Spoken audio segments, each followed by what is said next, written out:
سلام، من لیلا گردونپنا هستم. امروز میخوایم راجع به مورگیج و بانک های کانادا صحبت کنیم و اطلاعات در واقع نیوکامرها، تازه واردان به کانادا رو در رابطه با سیستم بانکی کانادا بالا ببریم تا خودشون بتونن در واقع یه جورایی مشاور مالی خودشون باشن و به خودشون کمک کنن. بانک ها در کانادا چی کار میکنن؟ ببینید، ما بانک های ای بانک داریم، یعنی بانک هایی که در واقع اینا بانک هایی هستن که ما حساب باز میکنیم، باهاشون کار میکنیم و ازشون وام میگیریم، و بانک های روتینی که مثل مال ایران داریم که این بانک ها در واقع مؤسساتی هستن که اینا در واقع خودشون هم یه جورای بروکر هستن. بروکر یعنی دلال، یعنی اینا در واقع خودشونم گاهن پولهای بانک مرکزی کانادا رو که بهشون داده میشه میفروشن به ما. مثلا ما میخوایم خونه بخریم، میگن اصطلاحاً ریت پرایم الان 7.2 هستش. یعنی چی ریت پرایم؟ یعنی پولی که بانک مرکزی کانادا داره به این بانک ها میفروشه و این بانک ها به ما حالا پلاس اور ماینس میفروشن، این هستش. و این بانک ها بسته به در واقع استراتژی که تو اون سال دارن، میخوان جذب سرمایه کنن یا میخوان در واقع نیازی ندارن، میان اینو پلاس اور ماینس میکنن برای گرفتن در واقع مشتری. بسته به اینکه حالا اون بانک میخواد چه استراتژی داشته باشه، میاد اون پرایم رو پلاس میکنه یا ماینس میکنه. و خود این بانک ها، ببینید این همه بانک ها تو همه دنیا اینا مؤسسه هستن. یعنی وقتی شما پولتون رو میذارین تو بانک، پول شما اونجا نمیمونه.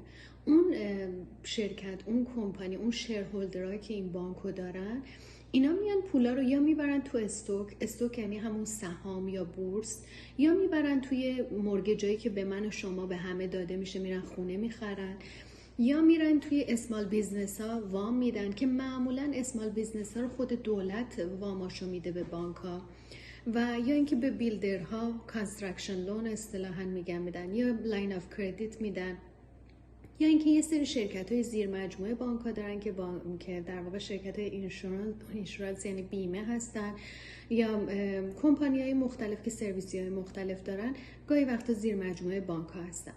و این بسته به این که در واقع شما حالا کدوم بانک ها استفاده میکنین و کدوم بانک چه پروگرامی داره، بانک منتخب خودتون رو انتخاب میکنین که باش کار میکنین.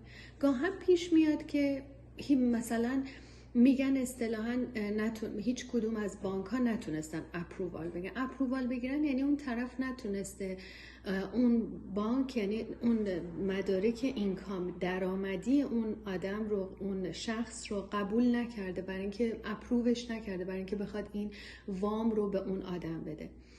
چه اتفاقی میفته؟ اگر ای بانک ها شما رو قبول نکنن، شما میتونین برین تو بیلندر ها یا میتونین برین تو کمپانی های کوچیکتر که بانک نیستن، مؤسسه هستن ولی مؤسسات مالی هستن که در واقع اونها پول در اختیار آدم ها قرار میدن اینجا تو کانادا.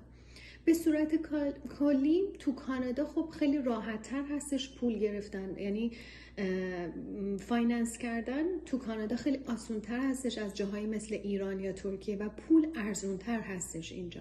یعنی الان که مثلا ما صحبت میکنیم که ریت خیلی رفته بالا، ریت پرایم الان 7.2 هستش، 7.2 هستش، در صورتی که خب تو ایران من فکر میکنم، نمیدونم ولی فکر میکنم 19 18 20% همچین اعدادی هستش نرخ‌ها.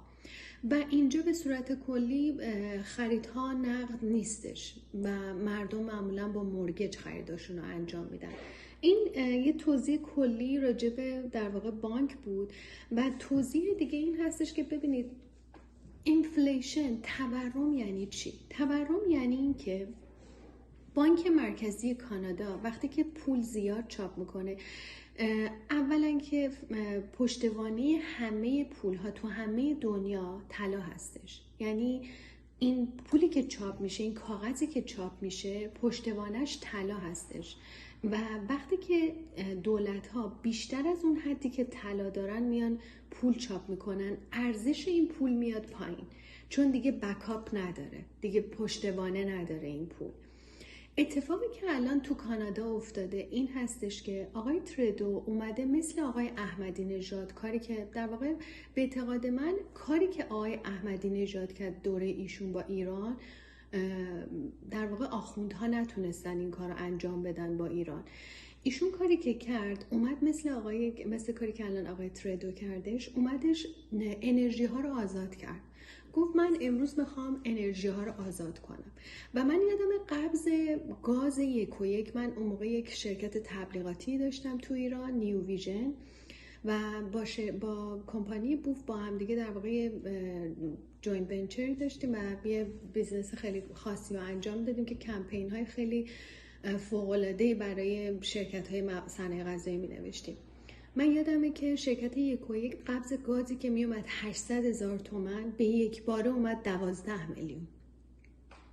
بعد نامه اومد از اداره اصناف که شما حق ندارین قیمت کالاهاتون رو بالا ببرین و باید تولید کنین.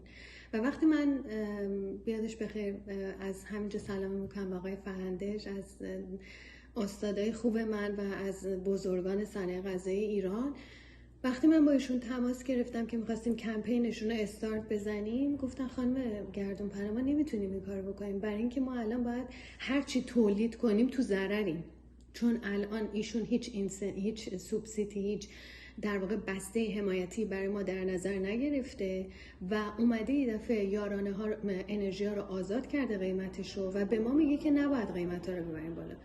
آقای احمدی نژاد در دوره آقای احمدی نژاد تولید مرد در ایران، تموم شد. ایشون یک تنه ایران رو با خاک یکسان کرد و برای اینکه بتونه بیشتر چپاول کنه، ایشون اومد چیکار کرد؟ ایشون اومد گفتش که من میخوام 50,000 تومان یارانه پول بدم به همه مردم.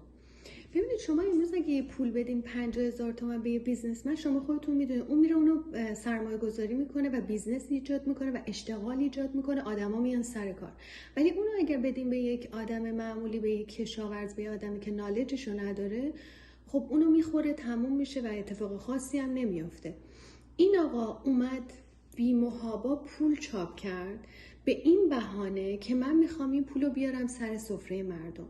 ایشون اومد صندوقای مهری ایجاد کرد که اومد به مردم پول داد که من قشنگ یادم هست که خیلی اقشار ظریف رفتن این 13 میلیونا و 15 میلیونایی که ایشون فری تقریبا میداد گرفتن و نرفتن سرمایه، رفتن وسایل خونه خریدن. من یادم مثلا اون موقع قیمت یه دونه خونه تو شهرک پردیس در نزدیکی تهران مثلا 15 میلیون 20 میلیون بود، ولی این آدما رفتن وسایل خونه، یعنی اتفاقی هم نیفتاد که اینا برن اینوست کنن این پولا رو. و این اتفاق افتاد که ایشون تونست بیشتر در واقع چپاول کنه، چون وقتی ببینید پول زیاد در